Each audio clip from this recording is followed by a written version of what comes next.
రేయ్ రేపు ఎగ్జామ్ పెడతాను బాగా చదువుకొని రావాలా. సరే sir. HM sir attendance register చేయండి సార్ 6th క్లాస్ ది. నువ్వు 7th క్లాస్ రా చదవా ఇలా ఎత్తుకోమా. ఆ లెటర్ ఏంటి సార్? మీ సార్ సీఎల్ పెట్టినాడు. సార్ రేపు రాడు లీవ్ పెట్టేస్తున్నాడు. సార్ రేపు రాడు లీవ్ లెటర్ పెట్టేస్తున్నాడు. ఎంతమంది పిల్ల బచ్చాలు చుట్టూ చదువుకుంటా ఉన్నారు. రే మళ్ళీ చెప్తానా, రేపు గాన చదువుకొని రాలేదనుకో సార్ ఎన్నిసార్లు చెప్తారు? తెలియదే చదువుకో రావాలనే. ముందు మీరు క్వశ్చన్ పేపర్ రెడీ చేసుకోండి. మరుసటి రోజు రే లేయండి ఎగ్జామ్ రాదురు.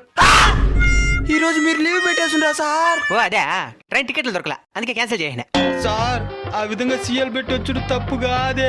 ఈ రోజు వెళ్ళిపోయి రేపు రాయే నీ కాలు మొక్తా. మరి ఎన్నిసార్లు చెప్తారో మాకు తెలిసినట్టు కదరా. ఊకోండి సార్, ఇంగ్లీష్ మేడం అన్నామా సైన్స్ సార్ అన్నామా. గిదిగడ గట్లే అనుకోండి.